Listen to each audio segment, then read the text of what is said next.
Hey, good evening.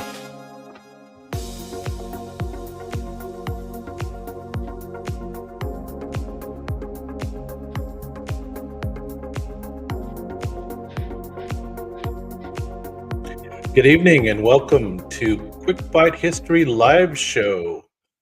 Tonight, we're going to play three different games. I've got three segments set up for you. First one will be a speed painting game where you guys guess the character that I'm speed painting. Second round will be a true or false quiz, and that will be on the Great Pyramid of Egypt. And then the third category will be some previews of several different projects I've got going. So I want to warn you that this painting round is very difficult. So I might suggest that right now you get on your phone or get on whatever and look up the 12 most well-known or most accomplished world explorers from the year 1000 till the year 1600. And with that, let me load up this next segment.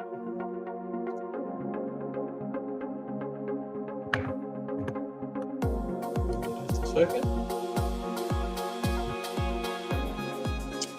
Anyway, so we will be doing speed painting where our robots will paint and you guys will guess the character that I'm painting.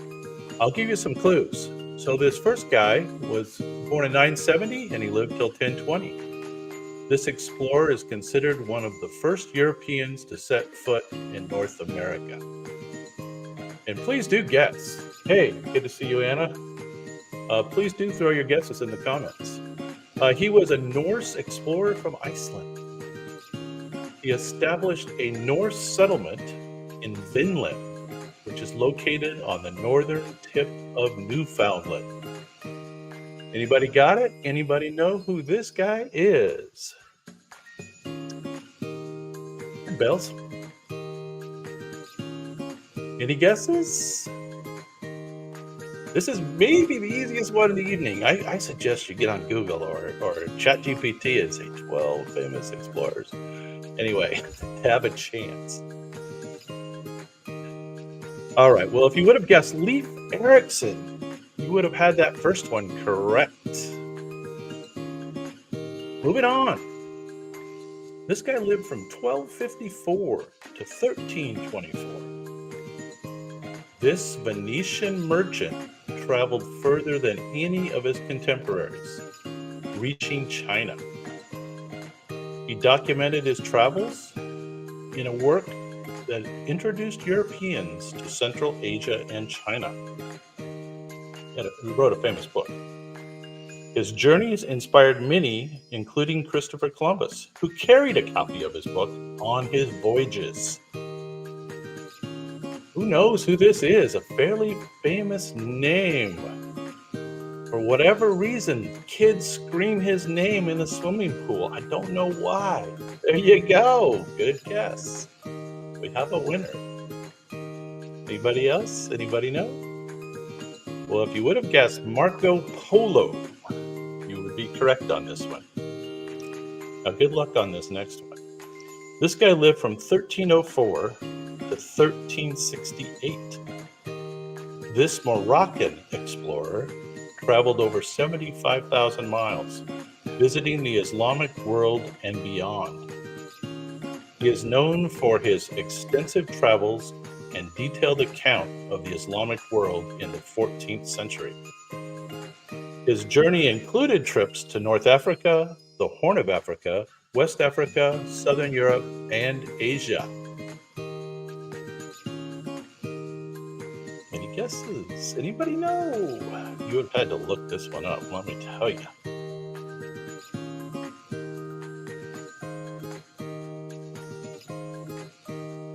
No. Shakespeare. Wrong category.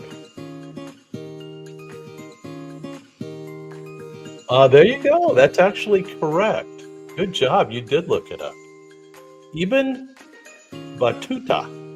Ibn Battuta. Tough one. Anyway, moving on.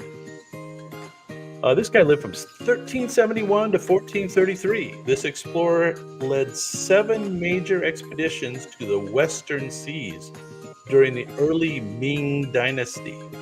He was a Chinese Muslim admiral who traveled to Southeast Asia, South Asia, and Middle East, and East Africa. His fleet of giant ships was said to be the largest wooden ships in history.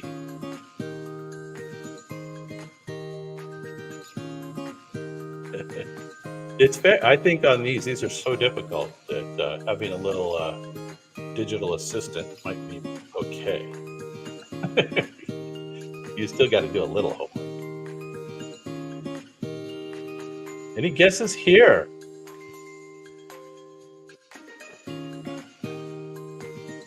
Obviously, a Chinese gentleman with large ships. Well, if you would have guessed Zheng He, 1371 to 1433, you would have been correct. Now, I bet you get the next one. This guy was 1451 to 1506. This Italian explorer completed 4 voyages across the Atlantic Ocean, opening the way for the widespread European exploration. He mistakenly discovered the New World while searching for the faster route to India. All of his expeditions were funded by the Spanish monarchs Ferdinand and Isabella. Who's got this one? This is like almost the most famous explorer in history. Who knows?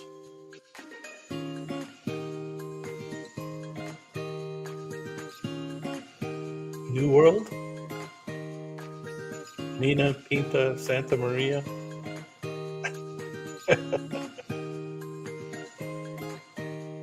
Well, if you guessed Christopher Columbus, you'd have this one correct. So moving on. Now, I've known some of these explorers, so maybe you guys will get some of these. 1460 to 1524. This Portuguese explorer was the first to sail directly from Europe to India, so around the Cape of Africa. He reached Calcutta, now in Kerala, India, by sailing around the Cape of Good Hope, that's what it's called. His successful voyages are considered milestone in world history because they confirm Portugal's maritime dominance in the late 15th and early 16th centuries.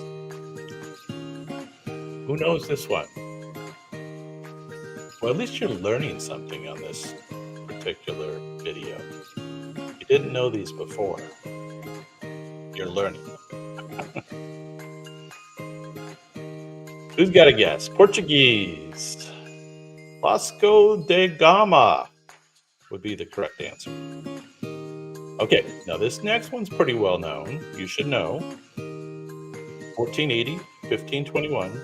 This explorer's expedition was the first to circumnavigate the globe. He was a Portuguese sailor sailing for Spain, searching for a westward route to the Spice Islands. He named the Pacific Ocean, which means peaceful sea. First to circumnavigate. Who's got it?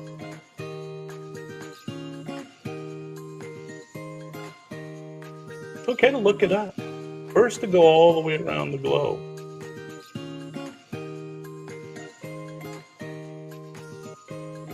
Very famous explorer. Nobody's got it, huh?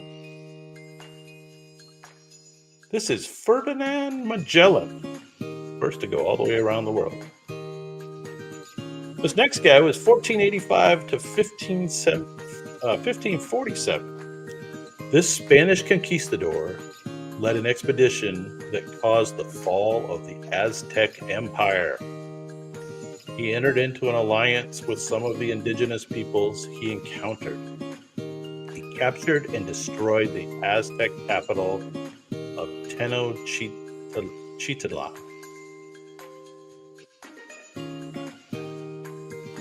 I've actually done a couple of short videos on this gentleman. Spanish conquistador. Mean dudes. Who's got no guesses?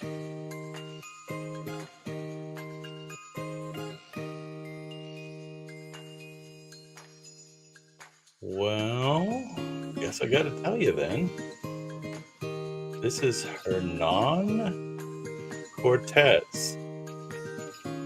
And he lived from 1485 through 1547. And again, he's the guy that captured the Aztecs. Okay, we have another Portuguese. 1450 to 1500. This Portuguese navigator was the first European to sail around the southernmost tip of Africa. His voyage proved that the Indian Ocean was accessible by sea from Europe. The cape he rounded was initially named the Cape of Storms by him.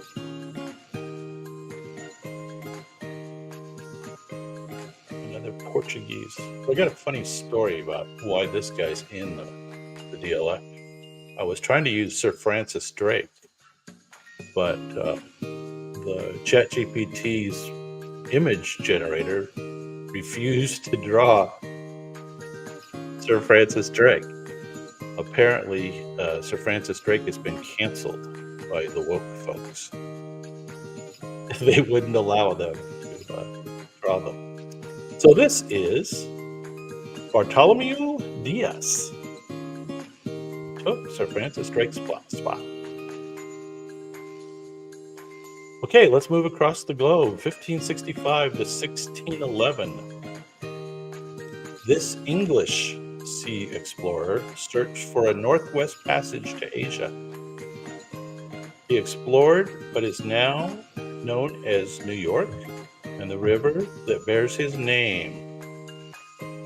His final expedition ended in mutiny. He was cast adrift by his crew, and he has a fairly famous bay named after him as well. Who's got it? Nobody? I do see the Hernan Cortez now. But now we're on the other side. We're in America. We're in North America. We're in Canada. This guy's exploring up there looking for the Northwest Passage. He has a giant bay named after him and a river. And his name is Henry Hudson. And he lived from 1565 to 1611. Here we got a couple more. Now, in the same general area, 1574 to 1635, he was known as the father of New France. So again, we're talking about Canada. He founded Quebec City. He made over 20 trips across the Atlantic and established governing the settlements in New France. He explored and mapped the Great Lakes and established trading routes. This is a French guy. And he has a lot of areas that are named after him up in that general area.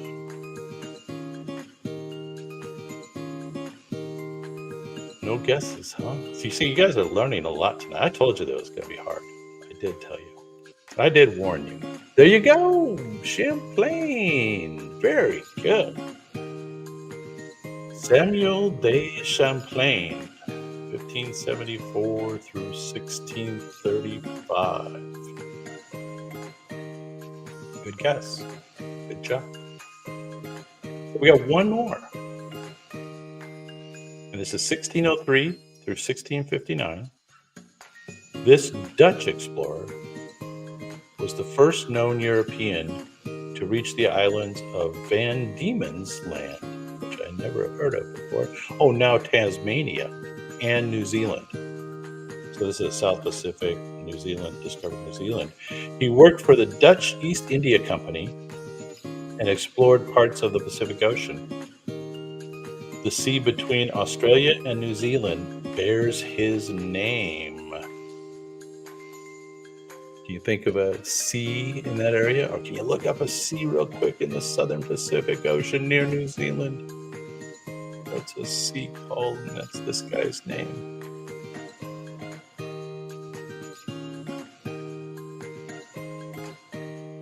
No more guesses, huh? These are hard. I apologize for how hard they are. I thought it was good to have a tougher round. This is Abel Tasman, which obviously the Tasman Sea is named after him. So anyway, again, apologies. That was kind of a difficult round, wasn't it? All right. Well, let's move on to the next round. Let's hi, I'm real big now. We'll move on to the next round.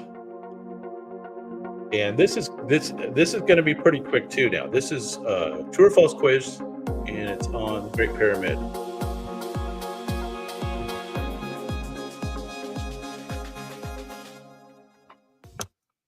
So welcome to the True False Quiz on the Great Pyramid of Egypt. Test your knowledge about one of the ancient world's most fascinating structures and discover intriguing facts about the history, construction, and mysteries. Let's see how much you know.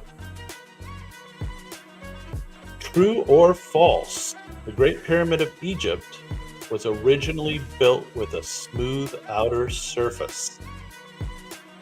True or false? Who knows? It's true. The Great Pyramid of Egypt, also known as the Pyramid of Khufu or Cheops, was originally covered with casting stones that formed a smooth outer surface. These casing stones were made of highly polished Tura limestone, designed to reflect the sun's rays, making the pyramid shine like a gem in the sunlight. Most of these casing stones were removed over the millennia for use in other construction projects. Moving on to number 2. True or false? The Great Pyramid was built by slaves. True or false? This is actually false, contrary to popular belief. Depictions in some media, the Great Pyramid of Giza was not built by slaves. Archaeologist evidence and historical studies suggest that the pyramid was built by a workforce of skilled laborers and artisans and workers who lived nearby in temporary cities. These workers were likely paid laborers who worked in shifts and rotations to construct the pyramid. There you go. In case you didn't know. True or false? The Great Pyramid is aligned perfectly with the cardinal points of the compass. True or false? Aligned perfectly. It is true. The Great Pyramid of Egypt is remarkably aligned with the cardinal points of the compass. Its base is almost perfectly square, and its sides are aligned closely with the 4 cardinal directions, northeast, south, and west.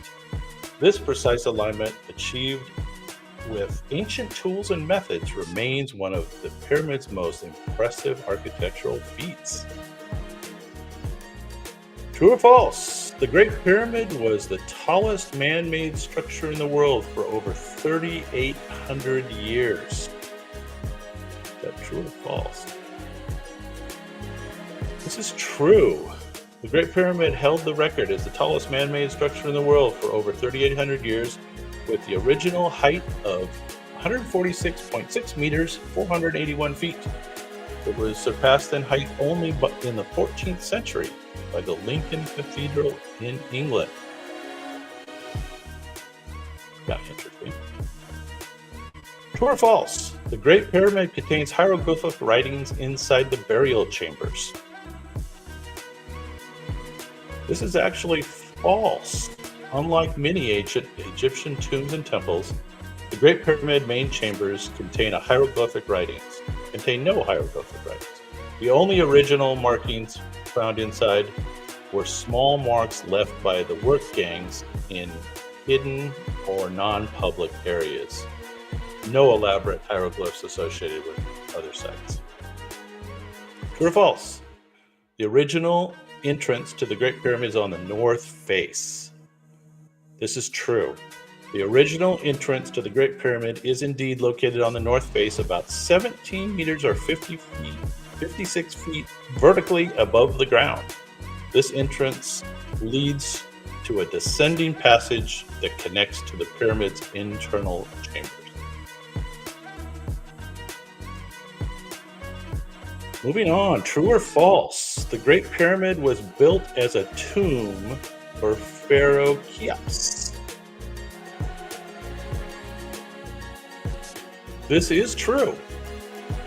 The Great Pyramid was built as a monumental tomb for Pharaoh Khufu, also known by his Greek name Cheops. It served as the final resting place for the pharaoh, intended to ensure his immortality and help facilitate his journey to the afterlife.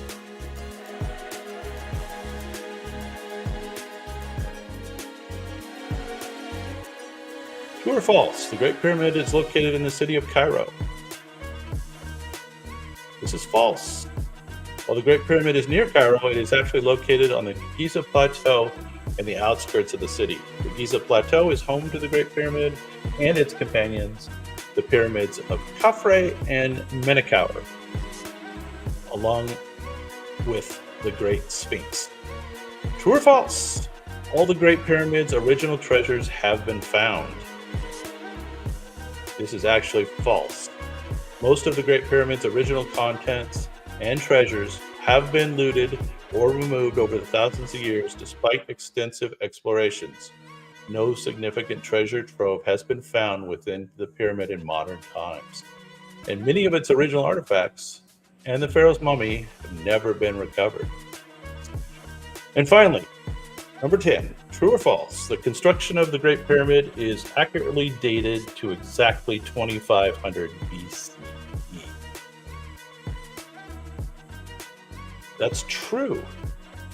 The construction of the Great Pyramid is commonly dated to the reign of Pharaoh Khufu around 2580 to 2560 BCE during the 4th dynasty and of the Old Kingdom of ancient Egypt. While the exact year can be challenging to pinpoint with absolute precision, this time frame is widely accepted and based on historical and archaeological evidence. So that was quite a whirlwind of information on the Great Pyramid of Egypt.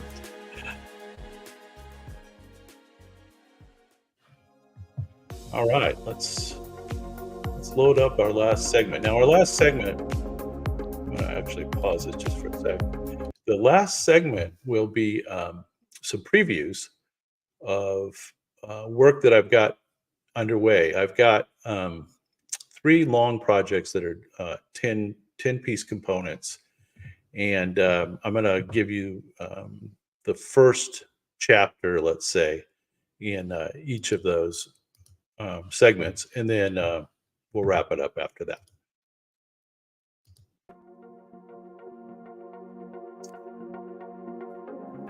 So anyway, the three long stories are Ancient North America, Mysteries Before Columbus. Second one is Secrets of Mother Culture, Decoding the Legacy of the Olmecs. And the third is Legends of Resistance, the True Heroes of the 1800s Native Americans. So I've got 3 one-minute shorts that start the story towards what will eventually be 10 to 12. In an age when ice sheets blanketed the earth, the first Americans ventured across Beringia, a land bridge hidden beneath today's Bering Strait. Facing the merciless cold and untamed wilderness, these pioneers of prehistory embarked on an unparalleled journey. As they spread across the North American continent, they encountered diverse landscapes from frozen tundras to lush forests. This initial migration sparked a wave of human adaptation and ingenuity. The people learned to hunt mammoths, fish in icy waters, and gather what the land offered. This era laid the foundation for the diverse cultures that would later flourish across North, South, and Central America. These first migrations were a testament to human resilience and adaptability. Next is going to be the Olmecs. The Olmecs emerged around 1600 BCE, laying the foundations of Mesoamerican civilization I love in the those tropical heads. lowlands of what is now south-central Mexico. This period marked the dawn of complex societies in the region, with the Olmecs leading the way in developing extensive trade networks, religious institutions, and monumental architecture. San Lorenzo, one of their first major centers, became a bustling hub of activity and innovation. Here, the Olmecs mastered the environment, cultivating the fertile lands and navigating the vast river systems that crisscrossed their territory. The emergence of San Lorenzo showcased the ingenuity and adaptability of the Olmec people, setting the stage for the cultural and technological advancements that would influence the entire region for centuries to come. And finally, Native Americans during the 1800s. The Trail of Tears, the year 1838, marked a dark chapter in American history, as the Cherokee were forcibly removed from their ancestral lands in the Southeast. This exodus, known as the Trail of Tears, saw over 16,000 Cherokee endure a grueling 1,000-mile march to designated Indian territory. Faced with harsh conditions, inadequate supplies, and disease, nearly a quarter of the Cherokee population perished along the way. Yet, in the face of such despair, the Cherokee people's resilience shone brightly. They carried with them not just the physical remnants of their old lives, but the spirit of their ancestors, their culture, and their determination to rebuild. Trail of Tears stands as a solemn testament to their survival and unbreakable spirit in the face of adversity. All right. Well, anyway, again, that's 3 different long videos that I've got coming up, and I do appreciate you checking out those previews, and watch for more shorts. And then I'd say in about a week to 2 weeks time, you'll get all 3 of those videos posted. Now, before I let you go tonight, the last thing I wanted to chat about real quick is that I do have a playlist that is another thing I really like, and I use these virtually every night to go to sleep. And this is my relaxation with different images, music. And so I've got a whole playlist of, I don't know, 6 or 7 different long videos where you can put these on and go to bed, or you can put these on to study, or if you just want to chill for a little bit. I put them on during the day too. When I'm working, I actually make my videos and watch these. So anyway, I encourage you to look up my playlist of the relaxing music and visual experiences. When you do watch these, they're longer. And because I'm a channel focused on short videos, I need more time to follow the YouTube guidelines to get monetized. And so it really helps if you put these on and just relax and let them play. And I do appreciate that. Anyway, I'll let you go for the evening. Thank you again. It was real fun doing this, and we look forward to seeing you the next time.